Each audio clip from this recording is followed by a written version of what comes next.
Shosho guys, we'll come back to speaker now. I'm still a poet here, DJ. So today bengifuna ukureact nje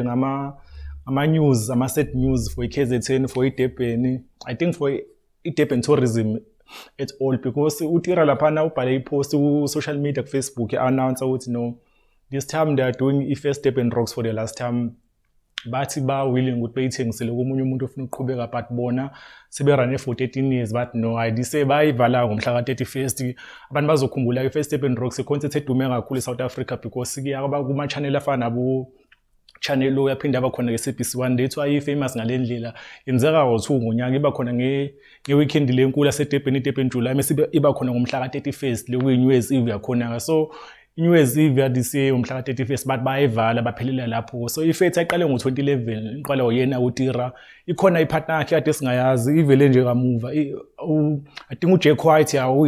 I think ube silent partner but manje ke media siyamazi ke so ba announce le but no bayivala iFirst Durban Rocks and mina I think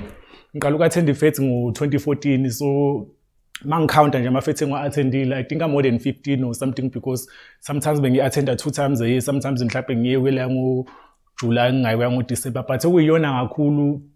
ede ngibona ukuthi bine-impact kakhulu especially when it's coming to economy la ngo-July because so kukhona ama-tourist and abantu abaningi bako-Joburg bako-Venda bako-Mpumalanga mabefikile laphana they are always coming for lo experience because iFirst Durban Rocks sebeke bayibona idlala ku-TV la bahlezi benayo lo befisa ukuba laphana kuyona so I think kuzoba iblow kakhulu kwi-economy yaseDurban especially nje ukuthi ifethu ingabisababikho khona because even engaba khona irunner I don't think izoqhubeka ngalondlela because uTira wasowaphutha kakhulu ubuso bakhe lakhe ibrand le eFirst Durban Rocks ekhandwe ngoTira so angunderstand ukuthi mhlawumbe mangasekho uTira kuzothiwa into kanjani mhlawumbe bozama ukuyishintsha but I don't think izoba successful enayo i-turn out yakhona bisehlile because I remember there is one abake bayenza I think it was 2015 if I'm not mistaken because there is one akayenza which I think iyona ibig kunawo wonke abakhona because babeyenze in 2 cities in same night yayingo New Year's Eve so babeyenze Cape Town bayenze Durban ngomhla ka 31st I remember kuleyo kwaku AK was still dating uBonang so lapha nezoperform AK waperforma early because wefike babefike beperform and then we have to go cash a flight iphinde uperform eCape Town so AK benobonanga babefike maybe around 8 and then babesazophinde betravel beperform eCape Town so I think le one yayilithi ngalendlela and iTV kukhona opheli Modiati uSABC1 waseyile nto ke nawo lucky uSABC1 kuso uSABC1 angempela so I think let one that is yona highlight yami but ikhona enye ngo2016 la uBlack Cove khona yenza khona ipartnership noTira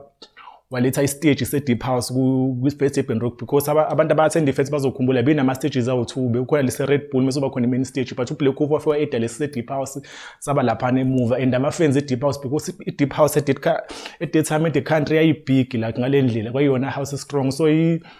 yayi-diverse ngaloyo ndlela I think experience ye-fest like yayise-epic ngalendlela and lapho besasebenzisana nama-partners abantu abafana nabo-Hunters ngiyakhumbula bekukhona iSkyte Vodka u-Hunters maningi amanye ama-brand but ngiyakhumbula Hunters because ojol kwenza ama-display la so uma ufika nje laphana ku-First Durban Rocks experience yakho ibiba sezingeni eliphezulu ngalendlela but along the years uTira uke weba ne-partnership no-Amstel because usenamo kwa-bearing I think la amanye ama-brand ke yaqala yaba khona lapho i-issue yokuqala aphula out because awukwazi ukuthi usebenza namanye ama-brand uphinde ube khona enye ibrand laphana kwi-First Durban Rocks because inkinga ziqala lapho nale issue yabo la ukuthi abantu abangeni notshwala and then mase kufika laphana esangweni ma security izinto seziyashintsha I think abantu abaningi first baqale lapho kuyilahla because according to me i-attendance efethu iqale ukudropha kakhulu after i-COVID-19 but la ngo-2019 I think that was the last best one noma yayi-stable even though yena i-attendance yakhona engasafani nako-2016 because obviously abantu abaningi babesebethi no masiya laphana kufethi siyasiphethe ama-cooler box but asisakwazi ukungena so iqale lapho ushona down but after i-COVID-19 I feel like uTira bene-partner yakhe laphana besebenza i-loss because ngayi-attende ya-2022 2023 2024 like bilokhu shona phansi like i-turnout and busubona now there's no need for 2 stages and I think the last one abayenzile still besikhona istage ngo-December last year but busubona no I think manje isi-small ngalendlela like le iba nama-stages awu2 there's no need because i-attendance be-sit down ngalendlela so mina I think i-decision right for ukuthi ivale iFirst Durban Rocks but economically izolimaza kakhulu umnotho because baningi abantu ade beqashwa laphana ku-First Durban Rocks because i-planning yakhona biyenziwa right after i-event yenziwa sebethingisa ama-ticket for the next one. So beqala as early as uJanuary sebethingisa ama-tickets angale fetha ezoba ngoJuly nge-Durban July, and then after leyo bathingisela ngodi. So baningi abantu ade beqashiwe laphana. I hope bazoqhubeka bedayisa i-match even though engasekho i-first because khona abantu ade be-involved laphana ekudayiseni i-match le First Durban Rocks. Ngiyakhumbula there was one shop at A laphana eShaka Marine yayithengisa i-First Durban Rocks lapha ama-t-shirt lapho. Ngalesikhathi itira osashisa ngempela ne-Big Nazi lapha because one thing I think eyenza ukuthi i-First Durban Rocks ibe strong for iminyaka eminingi kakhulu, mhlambe iyona futhi yagcina yenza ukuthi ishone phansi engasekho i-brand le dekhandile uTira because i-Big Nazi i-brand ebelow uTira. So the time i-Big Nazi big lana leyo nto be-affectana biba ne-impact kwi-fethe because obvious wonke umuntu uyalaphana ufuna ukuyobona i-Big Nazi masephefuma because usually bebekunana ne-Song of the Year. So umuntu ophefuma laphana ngo-12 ku-First Durban Rocks kuba yena umuntu ohlukanisa unyaka. So umuntu ulaphana abantu abaningi ababuza ngokubuza ukuthi ubani ohlukanisa unyaka eRedland because umuntu esimbone ephefuma ngo-12 laphana. So ibinawo leyo power leyo kuma-fans, especially ama-fans abantu be-house because i-First Durban Rocks biyanjwa kakhulu abantu abalaleli i-house laphana. Bekuba nzima even for ama-artists amanye la basuka kwamanye ama-province la ko-Joburg mezophefuma isethe hip-hop. Mawuthi u-hardcore la hip-hop uzophefuma ku-First Durban Rocks laphana ufika ubhora abantu because abantu balaphana bekuyi-audience kakhulu strong e-house. So nje i-experience I think abantu abaningi abama-fans base-Durban bazolimala kakhulu because maningi ama-celebrity abaqala ukwabona ku-First Durban Rocks. Maybe ababengeke bephinde bewabone kwamanye ama-shows because uTira ubenawo lo connection to book abantu lakha abasuka ko-Limpopo lakhi for example nje uqala ukubona uMakhatsi ephefuma aqala umbona ku-Fethi, uqala ukubona uShoma Jones. That was the first time and last time ngimbona kwakuyi-Fethi naye. So uMusa Keys naye that was first time and last time. Even abantu abafana nabo uMaporisa before ufika amapiano uMaporisa uke wafika ku-Fethi because naye u-connection wakhe uTira ubenaye leyo. So I think ile ama-fans bazolimala kakhulu especially when it comes to ama-artists la angajoli kuze eDurban la ama-artists la amapiano apopha njengamanje because abaningi sibabone through i-Fethi nabo. So I think it is a big blow, but ke i-decision ethathiwe so nje nabe ngifuna ukwenza leyo video as umuntu okade eyifan e-attend i-Fethi, but I think for protect mhlawumbe i-brand yakho uTira I think it is a right decision evale manje mhlawumbe engazonala kakhulu yoze emotional la amanye enzakala aba i-success because mhlawumbe ugcina izinto eziflop abo. So ezinye izinto kumele ushise njalo mhlawumbe beyithenge mhlawumbe abantu abangayithatha mhlawumbe beyivuse because ayibona abantu adebelo bezama ukukhompetha noTira bephinde beshone phansi. La majida lawo e-Sound and Festival odlala Thukzini no Dr Durban angazi maybe ngayithatha beyivuse because banayo i-fan base abantu abasha la abalandela because ngiyakhumbula ngomhla ka-6 la eDurban July babenza i-event next to i-People's Park because bona babeyenze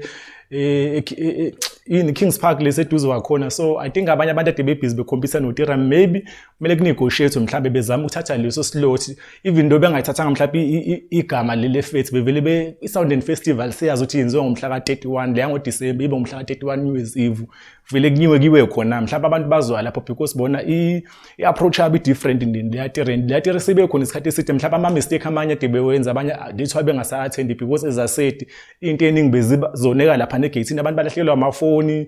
kuba iningi into yenza lapha negate and i-management kakhulu e-First Durban Rocks one thing engibablame yona bebengabhali ama-statement lakho izinto masezenzakalile abaxolisi abenzi lutho. So babona sebeposta ama-pictures bethule after lokho bazoposta i-poster ye-event elandela. So bebe-ignorant ngaleyo ndlela benza ngathi akwenzakalanga lutho like ngoDisemba nini ngoJuly kwenzeka i-flop i-event yaphela early because according to Tira the main reason beyivale is because kushintsha islot lapha eDurban bathi ama-event aseDurban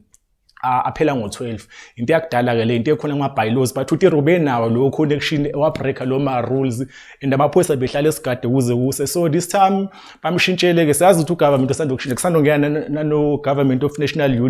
unity. So eziningi izinto ey'shintshele lapha I think noTira u-connection wakhe uhambe waphela and nala abanye abenza ama-event lakha abo-DJ Melon mhlawumbe bebebuza why lo mjidi event iphela ngo-6 but awethu kuthiwa awaphele ngo-12 maybe bikhona lo competition but nami kumbono wami lo ngiyaqekelela but izinto ezifana nalezi I think affecta kakhulu i-First Durban Rocks ukuthi mhlawumbe uze kuthatha isinqumo esingakuthi iyaphela but ke for ama-highlights nje uMakoya no Makoya usinikile I don't think ukhona omunye umuntu eDurban ophinde ebe ne-event ezorana this long because ifethe run for 13 years and ibingenzeki once a year, beyenzeka 2 times a year. So ungathamza-ke lo number leyo. So I think uMakoya no uyiphakamisile iDurban and ubabhukhile abantu lakhe eSouth Africa imkhandelile nawo connection because bebhukha abantu aba-different and abaphinde bembhukhe kulezi ndawo. So